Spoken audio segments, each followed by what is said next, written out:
Welcome back, welcome back, welcome back. Welcome back to the scoop. Remember, on the VET S.O.S channel, you do not have to drown in the sea of transition. Grab that VET S.O.S lifeline.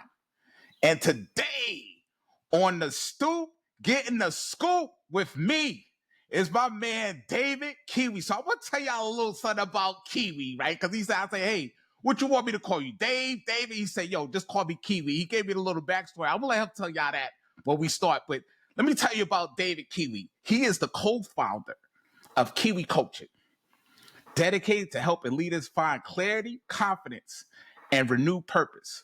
With over 15 years of leadership experience spanning Japan church ministry, Navy operations, and cybersecurity. So y'all already know we already have a lot in common. David has coached hundreds of individuals to break through obstacles and lead with authenticity, holding 2 degrees, a master's and a bachelor's in cybersecurity. He has led high-stake teams in military and corporate environments. David specializes in guiding leaders who feel stuck, helping themselves harness their strength and lead with integrity, passion, and purpose, unlocking their full potential to be the leader they were meant to be.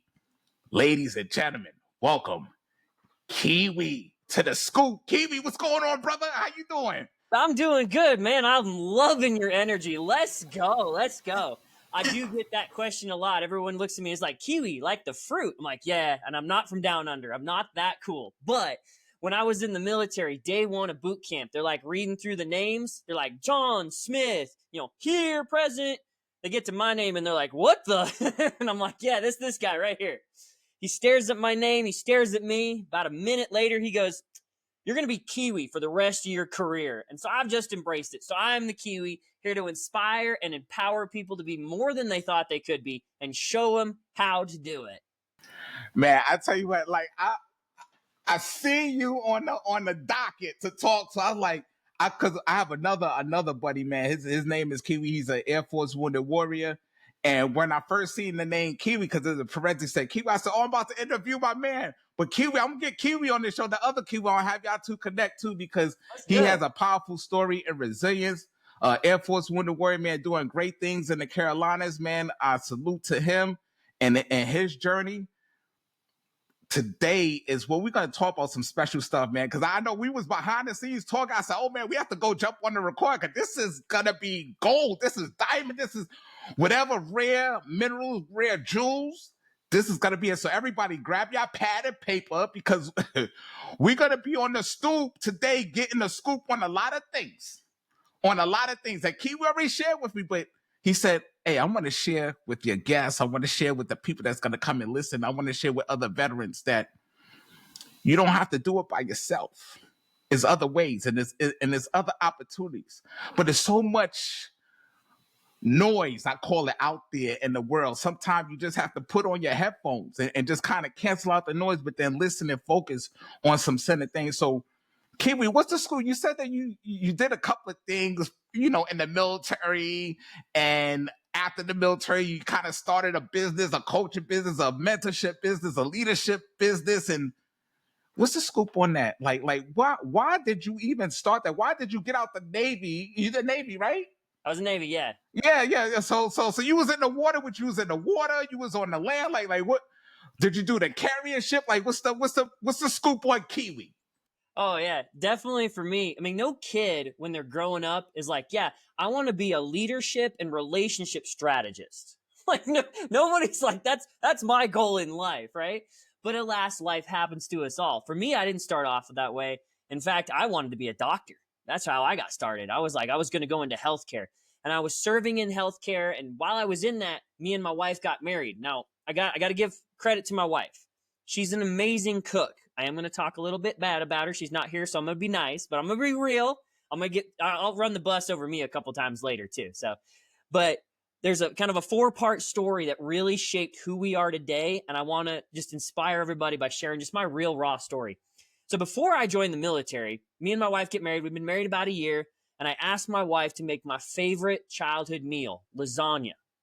And so she does. And my wife's a really good cook. She'll make a 9x13 pan of enchiladas. I'll eat the whole thing. I mean, it's good, man. I'm like, let's go. This is delicious. So she makes the lasagna. She sets it down in front of me. I'm sitting at the dining room table. I smell it. Oh, dude, I'm like ready to go. I'm going to dig in here. My hopes were high.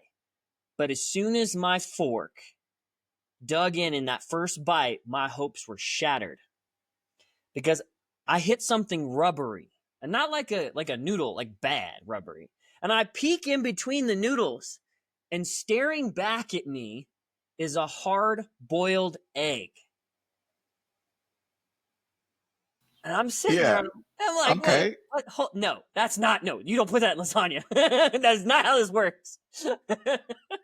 And I'm thinking to myself, do I tell my wife, my brand new wife, who's glowing with pride, that her lasagna has just committed an unforgivable culinary crime? Or do I just eat it like a good husband? I mean, the military taught me how to shut up and take orders. I mean, do I just take it? I wish this would suck more, right? That mentality. But the truth was, I mean, I love her deeply, hands down, but I didn't know what to say or how to say it. In fact, I was afraid of hurting her feelings. But what I was really afraid of was her reaction. And so I swallowed my pride, I swallowed my thoughts, and I swallowed the lasagna. It did not taste good. It was awful. But in our marriage, after that, we joined the military, we went through some things, and that wasn't the first time that either one of us had kept silent in our relationship. We just, anytime anything came up, we just didn't talk. We just avoided the elephant in the room and tried not to step in the mess that it made.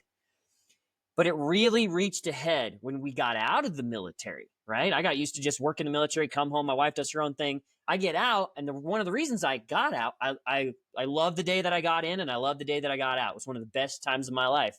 But we got out because we wanted to start a business together. Well, that's when things really got bad.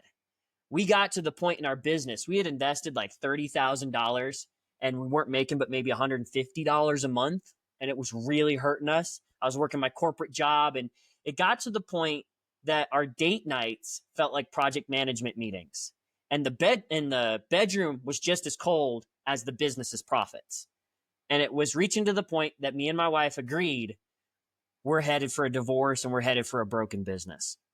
So my wife gave me an ultimatum. She's like, we need to get some coaching. And I'm like, coaching? That's like therapy and counseling. And I don't do that. I'm a man. I'm fine. I don't need no coaching. I don't need no counseling. I don't need no therapy. But it turns out coaching is not therapy. And I was really against it. And I was like, great, we've invested this much money. How much is this going to cost? But I knew something had to change. And so we shifted our commitment. We took the coaching. And in 8 short weeks, everything changed. Through that, we began to learn about who we are and the natural gifts that we were given and what we love to do. Not what everybody else in life told us to do, not what the military trained me to do, but who I was as a person and the inspiration that I had. I began to see my wife, not just as my beautiful partner, but as a person with unique skills and talents that I was completely taking advantage of or not even noticing. But she began to see me the same way. Now in our business, it is booming bigger than ever. And unlike that first lasagna moment where I didn't know what to say, I know exactly what to say and how to say it. I got the communication skills now. When I was afraid of her reaction, or I was afraid to hurt her feelings, I know exactly how she feels in every situation. And I was afraid of her reaction at the beginning. Now I value her reaction. In fact, I checked with her before this podcast. I'm like, hey, I want to do this podcast. I want to bless people. What do you think? Right? And the value that we bring together as a couple is amazing. I believe that every couple in the military, out of the military, has the ability to build a thriving business and marriage. So whether you're an entrepreneur couple or not, I got 3 tips that we learned that changed everything for us. I'll share those over the course of this podcast, as well as that lasagna story is actually one of 4 parts. So I'll try to bring all 4 parts into this for you. But I tell you what, I wouldn't change it for the world. Here's the kicker. Yeah, in answer to the question, I know it was a long intro story. You asked me, how'd you get into this? When we got out of that coaching, we were in a different business actually at the time. And my wife came to me and she's like, this saved our life, our marriage, our business. We're called to share this with other people. with other couples, with managers, with employees, with vets coming out of the military to give them the hope that they need. We have to do this as a business. And thus, Kiwi Coaching was born. Wow. You know, sometimes when you sit down and you speak to somebody and you're listening, because it's two things, right? You hear and then you listen. That's the way I see it, right? You hear something, it's like you hear a noise, right? And then you go, but now you're real attentive. So now you're listening to see what that noise was. Yeah. So when I heard what you're saying and now I'm listening, I'm like, wow, that kind of sounds like similar journey to what I'm doing as well. So, you know, we talked about before we hit the record button is what's your why? Like why did you Chola, you said that you want to provide others, you want to help others. You're a servant leader. I know some of that word is cliche, but you really want to make sure that others are better, right? Because if you make other people better, guess what? You're going to turn to be better as yourself. And you touched on it with a couple of the points that you shared with me. It's like how to turn unspoken expectations into agreements. Yeah. You know, that's like one of the key things is like unspoken expectations. And that's when we talk about the communication. Because when I shared with you earlier, I shouldn't be here sitting here talking to you on the scoop right now. I'm gonna tell you right now, Kiwi, and the ones who know me, who been in contact, they know the story. And it took me a while, and like I shared, it took me a while to share my story because I was real embarrassed. I was real upset at myself that I allowed me to break. Mm-hmm. But sometimes you have to break it. When you put something back together, all the pieces are not gonna fit. Yeah. But at least you could put it back together, and then over time you could kind of like put clay over it, restructure, remold it, make it stronger. I used to stutter. I used to do a lot of things. I used to talk so fast people didn't even understand me. So now I try to calm down, and I see the energy that we're already sharing. And I just met you not even 30 minutes ago, right? And we already connected. And that's one of the things about the veteran community and about any community that feels that vibe and that energy. Like you don't have to know somebody for 10, 15 years to know that y'all already been connected. It's just now that you're meeting up in this time and space, right? So share what you mean by how to turn unspoken expectations into agreements. I know you said that we have some parts, but man, I wanna like I'm holding myself back in the seat because it's like this is so phenomenal right now. Yeah, let's go. Oh my goodness. So yeah, one of the top things that we learned in working together is how to turn unspoken expectations into agreements. Now, unspoken expectations, we all have them. And when they go unmet, you had this expectation and now it's crashed. Like I had this expectation that her lasagna would be good. Everything else she cooks is good, but that's terrible. So, right? And it went unmet. And when you have that, unspoken expectations, when left unmet, untalked about, and they just continue to go, are like weeds of resentment that can grow like weeds in the garden of your relationship. That could be your relationship with your boss, your chief, your NCO. That could be the relationship with your spouse. That could be the relationship with your kids. And so, a perfect example of this, and I know everybody has them. I had them really strong when we were first married. So I'm working in the military, right? I'm all day. I'm literally, you got 12-hour shifts, plus you have watch at night, and then you got PT at 4 a.m. You're sleeping every other day. I mean, it's just the life, man. And you get it. You get it. Side note, I really appreciate the brotherhood comment. Whether you're Air Force, Marine, Army, Navy, we give each other crap all the time, but you meet us out against civilians, oh, we'll unite every time. Like you don't mess with them. But I'm working all day, right? I'm exhausted. My wife, though, during this time is a stay-at-home mom with our firstborn. So she's got one kid at home. And I'm just gonna be real. I'm just real and raw here. And I get home and I go to unlock the door to base housing. And I'm standing there and I kind of had this expectation. You're a stay-at-home mom, right? You've been home all day. The house is probably clean and dinner's ready. Because in the home I grew up in, that's how it worked. Dad got home, dinner was made. And so I had this unspoken expectation that I was assuming she would meet when I got home. Well, as the door opened, reality hit. I'm stepping over the landmines of the activities of the day. I'm walking past the artistry of crayon on the wall. And I get to the kitchen, and dinner is not on the counters, but breakfast is still there.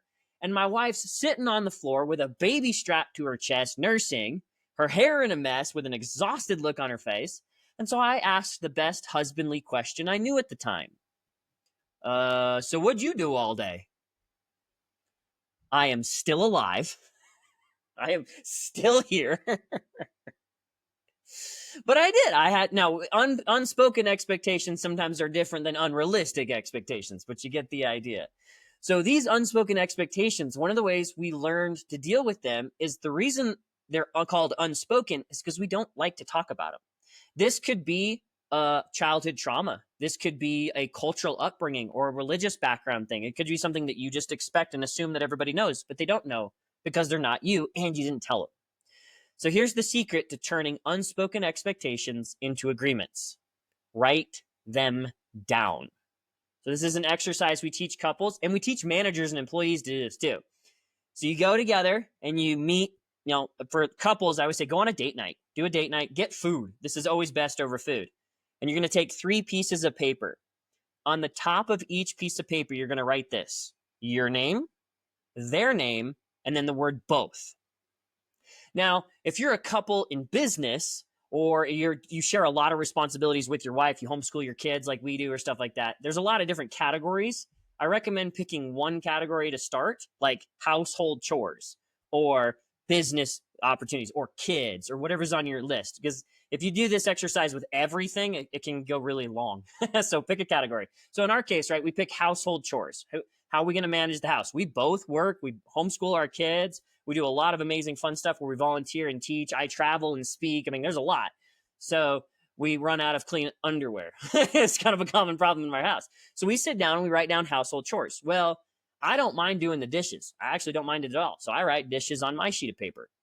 And then I have never gotten the mail in my life. I don't even know if we have a mailbox, man. I mean, like, I write down get the mail on my wife's sheet because she does that. But then I hate laundry. So I write laundry on her sheet.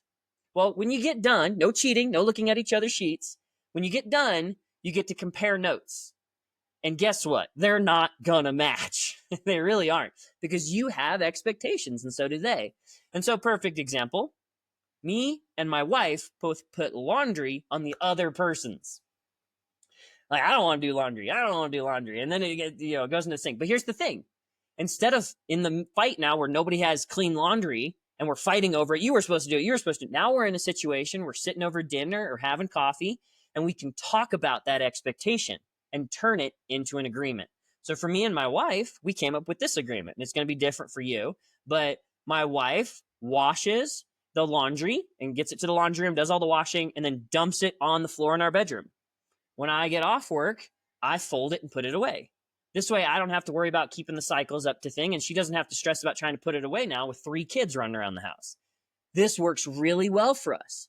Now, this is probably the 3rd iteration of stuff we've tried. So I recommend doing this exercise. It's not a once and done. Do it once a quarter. Mix it up. Do a business one. Do a kids one. Do a summer projects one before the summer starts, right? Because there's a lot of activities that go on.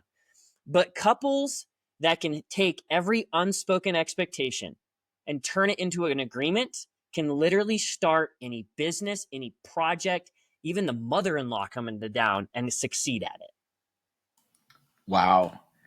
Now, what's the scoop on if that list just doesn't align up? Like everybody's on the opposite end, right? Like, man, what's the scoop on going from there? Like, what's one of your recommendations? Like, when you do your coach call, you say you talk about that you go to businesses as well. So of course the leadership there, I'm sure, and definitely you can give us a scoop on that, because we have a lot of veterans and other people that's transition, right? Because this is a transition show, right, that's transitioned to their new space. But I told me, hey, write the list down. Like, okay, now what I'm gonna do with it, right? Like I told you before, like when I went from active duty military, I took some time, get some training, and trying to go in the civilian sector. You know what they told me when I got over there?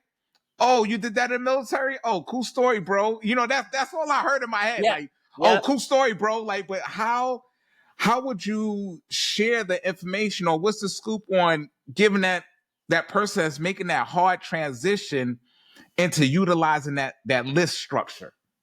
So in that list structure where you're talking about turning unspoken expectations, in the military, you have a lot of structure. You have a lot of, this is where you're going to be at this time, and you don't have to make a lot of decisions. That's both good and bad. When you run a business like we do and we homeschool our kids, we actually get something called decision fatigue. where you have to make so many decisions that you get done, and we go on a date night and like, I don't even want to talk to you, and don't ask me what I want for dinner. I don't care. Just pick it, because I don't want to make a decision no more. Whereas in the military, you didn't have to make any decisions. Somebody told you what to do all the time, unless you got higher up in the officer side of the house. I was enlisted, so we didn't make decisions. We just did what we were told. That said, though, when you talk about that, right, it takes a little bit of transition. When you're going from the military side to the civilian side, depending on what you're doing, you're like, okay, well, what's expected of me? So doing this exercise with, like, if you're going into like a corporate job, do it with your boss. Say, hey, boss, I learned about this exercise. I really want to sit down and say, I want to know what you expect of me, and I want to write down what I expect of you, right? Now, sometimes we have unrealistic expectations. Hypothetical scenario, right? I do this with my boss. I'm working in cybersecurity. I go to our VP and I say, hey, I want to get a $100,000 raise every single year and whatever. Let's say I put something crazy in there. He sits down and he's obviously not going to agree with everything I said. But a lot of that comes down to how to win every argument every time. And we'll talk about that a little bit later in the show. But when you sit down, here's the key thing. When you're in a moment when an unspoken expectation just went unmet, the friction is high. The emotions are high. Your fight or flight kicks in. I mean, it's not as bad as combat. I notice vets are pretty chill when shit goes south, because it's just like, yeah, we've seen scarier stuff, right?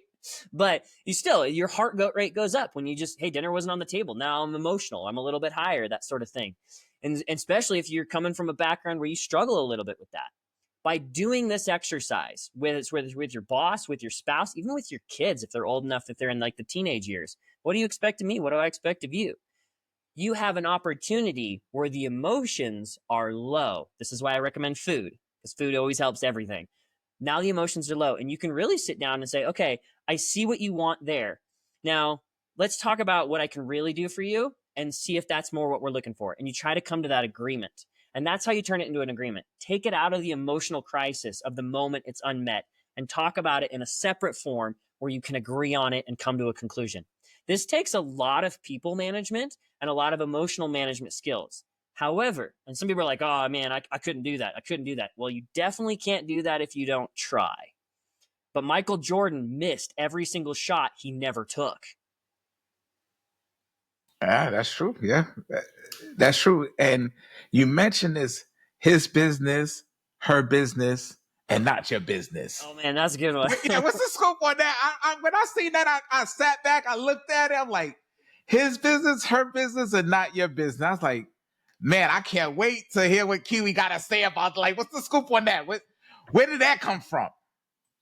Oh my goodness. I've heard this taught in several ways, but it really made sense when it was taught this way for us. And so going back to the lasagna story, right? My wife's an amazing cook. I gotta give her props, but maybe she can't cook a lasagna to save her life. Well, when she cooked that lasagna, she put it in the fridge. And of course, I had eaten my one obligatory piece, and there was the rest of the 9x13 sheet in the fridge. Well, the next morning I wake up, I'm going to work, I'm packing a bag to go off, and I open up the fridge thinking, what am I going to pack to lunch today? And I see the lasagna, and I'm like, nope, not that. Ooh, moldy cabbage. I'll take this instead. Like, I was like not eating it. Like, no, thank you. And well, as time goes by, the lasagna goes bad. And my wife sees that, and she got all upset. And she's like, wait a minute. I made this for you. I did this for you. You should have loved it. You should have eaten it. You should have. And there was a lot of should-haves. And when this went on for years, this is 10 years later when we finally figured out how to work together, right? So learn this now, save yourself a lot of headache. We learned something called his business, her business, and not your business. And this is your circle of influence or your circle of responsibility. Now, responsibility, if you are responsible, you are response-able, which means you have full control. Your business, you have full control over what you think, do, feel, learn, and create. When you take full responsibility for what you create, what you think, what you do, what you watch, what you listen to, what you learn, you realize every part of that I can control, and I can go through this, and I can have absolute domination in this area, which means you can direct where you want to go. something I share, especially with a lot of young couples when they're doing this, because their sheets never match when you first get married at all. I've worked with a few people that are in their 50s, and theirs match a little bit better, but they still don't match. Right. Anyway, I tell them this. I said, your thoughts become your actions. Your actions, when repeated, become your habits. Your habits define your character, and your character shapes your destiny. If you want a better future, change the way you're thinking. Because if you're constantly thinking, oh, I just can't do this, I can't work with my spouse, I can't get a raise at work, I'm not going to be able to get people to believe my military stories, or whatever the case is, you're right. They're not. But when you start speaking positively, when you start thinking positively, and you start taking control of, I can control what goes on between my two ears, then you can start to shape the rest of your reality. Now, that's your business, right? His business, her business, or also known as your business, their business, your spouse's business, your boss's business, your employee's business, is what they think, do, feel, learn, and create. So I was talking to a bunch of managers, and I said, hey, are you responsible for making your employees get the work done? And they're all like, oh, yeah. It's our job to make sure the productivity is here. I'm so good. Yeah, it was so fun. And I said, you're wrong. I said, you have no control over making them do anything. Now, you can put consequences in if they don't do it. You can put rewards in if they do it, but they are ultimately responsible for what they do. But you are responsible for what you create. Are you creating an environment where your employees know exactly what to do and how to do it? Are you micromanaging them to the point they can't make a decision on their own? Or are you creating an environment where they feel safe to fail, innovate, and try new things to advance the mission of the company or the mission of the military? What are you creating? I was explaining this to a lady in one of our coaching things, one of our 8-week coaching sessions, and she literally makes this sound. She goes, I was like, are you okay? I was a little worried. I was like, oh, what did I say? What did I say? And she goes, 90% of my anxiety is because I'm constantly stressing about what my husband feels. And I looked at her and I was like, that's not your job. Your job is to create an environment where he can feel loved. Focus on the environment that you're creating. And so I gave her a challenge. I said, here's what I want to do. Over the next week, focus on what you can create in the environment, in the home, with your kids. What can you create in an environment where he will feel loved? Don't worry about whether he feels loved or not. That's his business. She comes back a week later and she's like, oh, I got to tell you, he came to me yesterday, and he was telling me, he's like, I feel so loved by you. I feel so cherished in this home. I don't know what changed in you, but I'm loving it. She didn't change a thing. She just focused on what she could control. All right. Last piece of this, which is not your business or God's business. Think about a hurricane, right? Think about the war, right? Think about getting deployed. Thinking about these things are so outside your control. You can't change it. When we lived in Florida, we had these hurricanes, and they would come, and it's funny, even the weather people don't know what they're going to do. Nobody knows what they're going to do. Man. Yeah, Yes. yes, Yeah, a good guess. Yeah. and so you could sit and you could watch the TV and you could get all stressed out. Oh my gosh, is it going to hit me? Or you could stop stressing about what God thinks, does, feels, and creates and focus on you. I can create an evacuation plan. I can make sure my family's ready. I can have the water that I need. I can talk to my kids so they know the plan, so they're not stressed out if all of a sudden we get up and go. I can pack go bags. I can know what the plan is. I can make sure I got the generator going. I can have the gas. And when you focus on what you can control, honestly, the rest of the stuff doesn't stress you out as much because you're focusing on where you can control and you can focus. And most of the time, when people focus on what they can control in their business, in their relationships, or even in the transition in and out of the military, when you focus on what's within your power, you will succeed at everything because you can control that area. Wow. And before we move on to the next, how you said control, then this what kings got from it, right? Control your controllables, right? And I shared with you earlier that I'm on a health journey. I'm trying to reverse of what I let myself get to, right? I share, I've grown to a great size, a healthy size, right? And I'm like trying to get, yeah, I'm trying to, I'm not trying. I'm getting back down. But when you said control your controllables, my controllables were like, I can't hit that snooze alarm clock at 5:30. Once that thing go off, I need to get ready, go to the gym, do my first round, because I do 2-a-days now, right? 15 to 20,000 steps on my walk. I'm ready. I Awesome. tell myself I gotta lock in, because if I'm trying to get to a certain health point, it's some things I need to do that I can't control. I can't control if somebody comes with me to the gym. I can't control if my buddy's gonna meet me there. I can't control none of that stuff. Yep. But what I can control is make sure that my bag is packed. I'm ready to go. 5:30 comes. I'm in the car. I'm heading to the gym. I'm getting my workout. I'm coming back. I'm doing what I got to do. Oh, yeah, by the way, you said you got to put in all that other stuff in between. And then before I go to sleep, I got to go back for round 2. Yep. Right? Because it is for me, it got to that point of importance. And when you share that transition information about his business, her business, and not your business, that goes in line with everything with transition, right? Because when I was getting out of the service, I had a short time. Like, hey, I shared the story. Like, I had an expedited transfer to veteran status, right? But I was worrying about, and this is what the young kings did.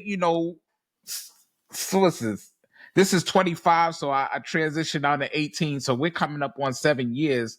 But this was the 7-year younger version of Kings. Of what I did, I left all social media. I faded to dark. I went black ops. Like I just faded into the background. People thought I was still in the military in 2022. Okay. Oh, wow. Okay. Mind you, I transitioned out in 18. So from 18 to 22, I kept going like this, like getting big, because I was just in that state of mind. My mind wasn't clear. I wasn't locked in on me. But when I could control my controllables, and what you said is spot on, because I was worried about, I'm a senior NCO, I'm transitioning out, what people are going to think about me, what people are going to say about me, what people are going to do, and not worrying about what I could do for myself to help myself out, to help me here, to make sure I'm sitting here talking to you, talking to the people that's going to be listening on this. Yep. Right. So I thank my younger self for that resiliency to focus on my business. Yep. His business, right? Not your business, and who is your? Everybody except you. Everybody but you. Yeah, it's everybody else. Right. That's how I see it. So thank you for sharing that point. I know that transition space, and when veterans, this is outside of, this is as a human. Mm-hmm. When you transition from job to job, or from relationship to relationship, or from business to business, those 3 parameters, you have to lock in and focus on what's important at that time. So what's the scope on that? Like, how did you put that in the framework of what you're sharing with corporations, what you're sharing with other veterans? And this is, like I said, this is gold. So I hope y'all writing this down, right? Because y'all getting the inside scoop from Kiwi right now, okay? And I'm looking directly into the camera, because I'm locking in. I'm like, wow, this is therapy for me right now. I'm like, wow, okay, his business, her business, not your business. Now I see where you was coming from with that statement. Mm-hmm. Oh, this was true. I mean, I wish I had known this in my early career in the Navy. Again, I learned this down the road. But in the Navy, they were always like, your career is your responsibility. And I was blaming everybody. I'm like, because I was a CTN, cryptology technician in networking. We're basically hackers is what we're trained as. And so everything that I did was classified. Everything that I was a part of, we couldn't talk about, which is really annoying for a guy who loves to talk. Yeah. You're like, oh, that's classified. I can't talk about that. G14 classified. Can't talk about Yeah, I can't talk about that. It's all this. And so what was interesting, though, because so much of what we did was classified, I didn't get a lot of medals or awards because they couldn't talk about it. So they couldn't put it in a reward. In fact, my very first award that I got, like a public award outside the basic stuff that you get, was actually when I got out of the Navy. I got out of the Navy about 2 years after I was out of the Navy. Someone sent me a NAM, a Navy Achievement Medal.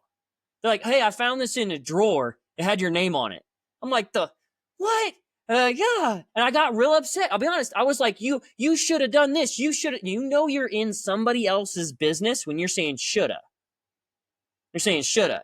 You should have done this. You should have sent me this. You should have had everybody in the platoon stand up and salute and all this for attention to orders. I didn't get any of that recognition. And then I got out of it and I went through this training. I went back. I had to go back and forgive myself and I had to forgive them because I was like, you know what? I do appreciate that. I have that in a box somewhere. It just sat in another drawer. That's what it did. But I sat down and was like, you know what? I did do good. And someone noticed enough that they did write me a NAM and did put it in a drawer at some point in my career. I don't even know what year that was supposed to be from. But you know what I do know now is I walk going, I'm focusing on what I can control. And then at the end of the day, I look myself in the mirror and I say, you are enough. You showed up. You gave your best. And sometimes your best is hard. I'm going way off, but here we're going to run with it. But in the military, when I was a CFL, which is a chief fitness leader, my job was to make sure everybody runs. And I used to joke saying this, but this is really true. I was like, when you're doing the PRT, the physical readiness test, you have to run at the end of it. And here's the rules. I don't care if you walk. I don't care if you crawl. I don't care if you puke. Just stay moving. You cannot stop. And everybody that's been in the military, you shake your head. You're like, yeah, I know what you're talking about.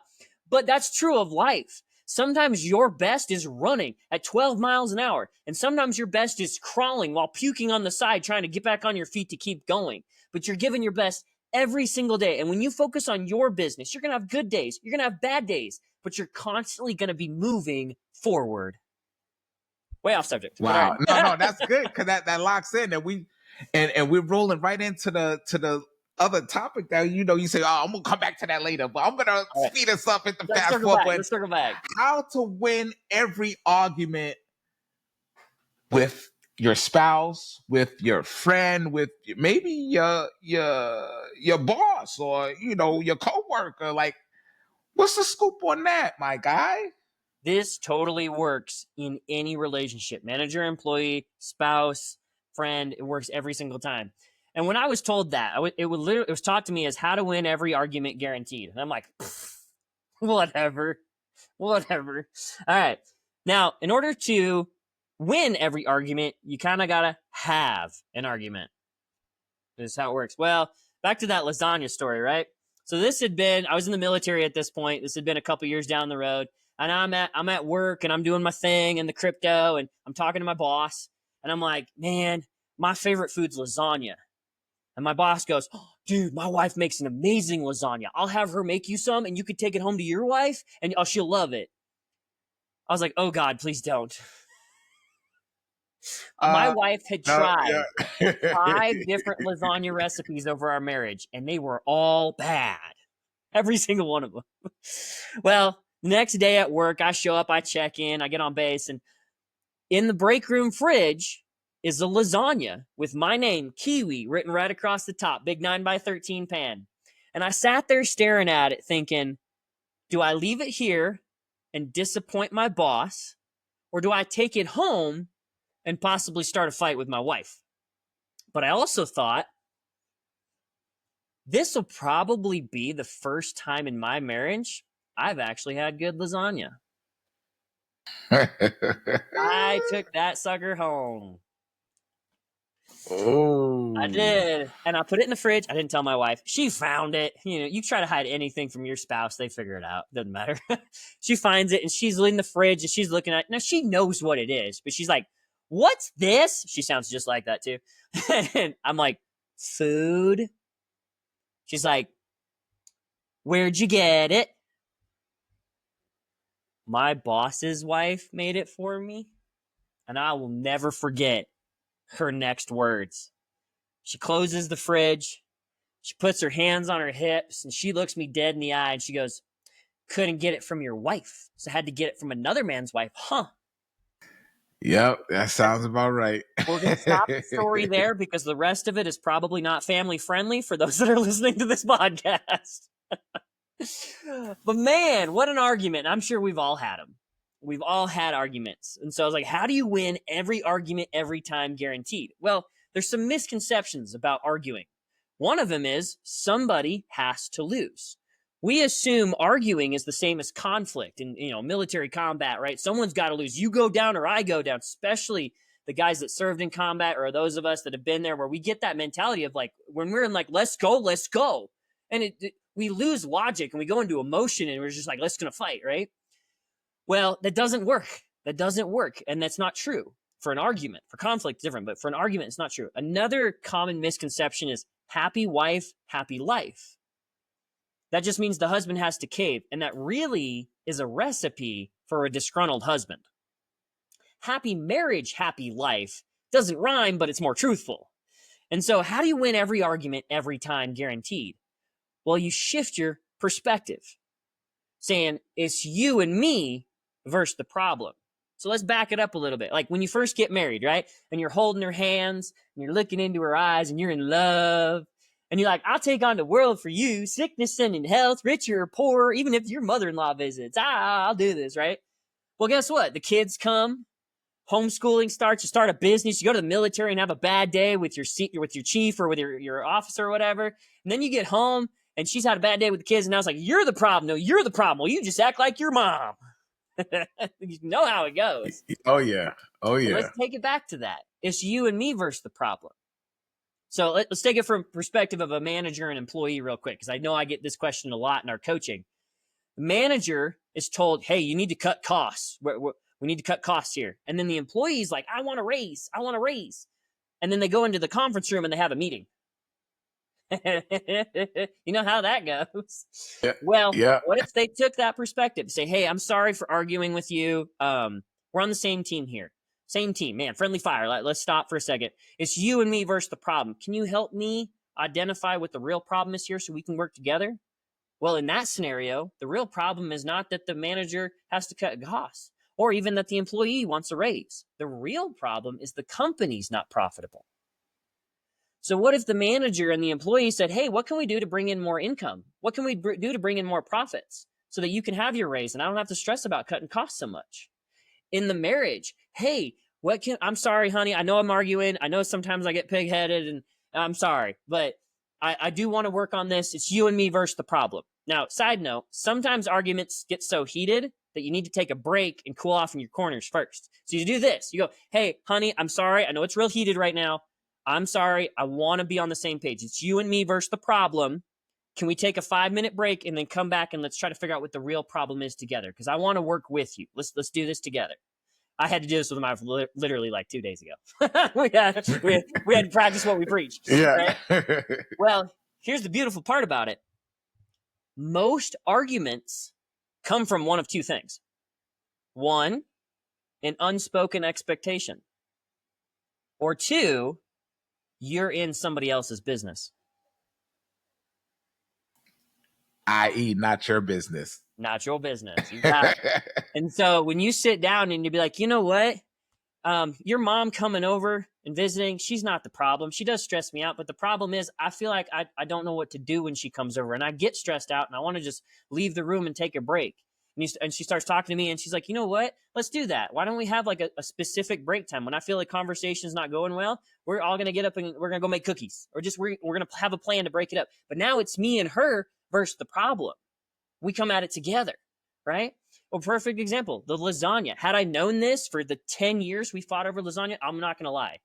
Lasagna became a cuss word in our family, especially after I brought home lasagna from another man's wife. By the way, that lasagna was good.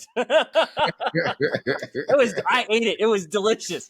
But it got to the point that those that knew us really well, our friends, if we're out eating dinner and they wanted to start a fight, they'd look at my wife, they'd look at me, and they go, lasagna. And it would just cause this instant contention between us because we hated it. We hated talking about it because we didn't know how. But now we do.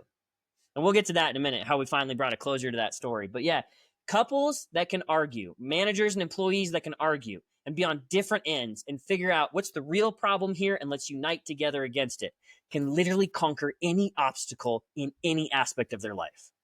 And that's what it comes down to, finding out the core. You don't address the issue. You got to get to the core. You brought up a good point about, and this is why I see as well in the corporate side, right? Is you see companies are cutting costs by first thing they get rid of is personnel, right? And then so as an employee, like, okay, they just got rid of 20 people. So now they should have money. I should get a raise, right? But it's like you said, it's not about how many people is like, oh, now you're left and you should know, but the company is not profitable. So how can you address the core of it, which is the funding, so you could get the raise so more people could come? You see what I'm saying? So it's addressing the core of it. And that And that's powerful. That's powerful. And you could use that for anything. Like for me on my health journey, I'm like, okay, I need to get, you know, I need to get down to where I get on the airplane. I don't gotta lift up the middle, you know, the armrest, right? Like I need to get this. So what's the core? Okay, the core is, hey, I can't be eating after 9 p.m. You know, like I have to address the core of the. In order for me to get down, there's certain things I have to stop doing. But I would not address the problem, or address the main issue. The main issue is that I'm too big for the seat. That's the main issue. How do I get down to size? Okay, here's the thing. You got to work out. Got to watch what you eat. Got to, you know, got to do all these things. And are you willing to do that? Well, I take it even farther. I mean, you shared your story in the beginning, man, about your health journey. What changed for you, though, was you didn't have a why. You were dealing with everything you dealt with in the military, all that you saw, all the mental trauma that comes with that. I mean, physical problems heal a lot faster than mental ones do. But when your daughter and you had that relationship and that realization that, you know what, I want to be around with her. I want to be able to chase my grandkids around kind of thing. That became your why. Yeah, the airplane seat, that was an annoyance. And you're like, you know what? I'm going to fix all these problems because I've got something in me. And you focused on your business. So back to the corporate thing, right? I sharing a little quick story. I just did a workshop with a group with a security operations center. It's a bunch of people that do a bunch of cybersecurity. And I was doing a workshop for them. It's one of the things me and my wife do. And they were really stressed out because the company had cut a few people and they were worried they were next. The company took away their 401k. The company even took away their merit raises that year. They were cutting everything everywhere. And they're like, I'm panicking. And I looked at them and I said, that's not your business. I said, that's the company's business. That's their business. I said, what can you do right now? I'm talking to a bunch of managers. I said, what can you do right now to create an environment where your employees feel safe and you can work together to bring profit to the company? What can you do right now together? Because that's what you can control. You can't control what the CEO does. You can't control what he does, but you can make yourself indispensable by doing the best that you can with what you're given and creating an environment where everyone feels safe, heard, and valued. And when they shifted, it's so cool to do moments like these because then the conversation shifts from what we're stressing about, which is outside our control, to focusing on what we can control. And then they all start uniting against the problem. And the problem is not the CEO. The problem is we're in a world right now that's going crazy and none of that's anybody's business. What it is right now, what can we do in the midst of it? Opportunity challenges are really opportunities in disguise. Eric Thomas, got to give him credit. Dr. E.T., man, he talked about during COVID, right? He's a keynote speaker. I aspire to be on that level, right? But he hits COVID. He's like, what's COVID? What's social distancing? I have no clue what this is. They're like, it's about to wreck your whole career, buddy. Because he traveled as a speaker. Well, now he's stuck at home for 18 months and can't speak. So he saw it as a challenge. He wrote a book. Which, by the way, if you ever read that book, side note, no affiliation of him, but just go read his book called You Owe You. Fantastic book. But he wrote a book because he saw a challenge as an opportunity. When you know how to say it's you and me versus the problem, focus on your business and turn unspoken expectations into agreements, every challenge in your business, in your marriage, in your company, with your boss, with your employee, in the military, with your CO and your XO, those challenges become opportunities to grow stronger in your relationship and your mission. And when you focus on that, you'll succeed at every single one of them. Wow. And y'all just got the inside scoop from Kiwi on what he brings to the table and what's his value, what's his why, and to actually ingrain it into the listeners. Because I know y'all gonna take some of this information and implement it into your life. I already know that. That's an unwritten rule. Like, you know, we talked about so many things. The key thing that we touched on was how to turn unspoken expectation into agreement. His business, her business, not your business, and how to win every argument with fill in the blank.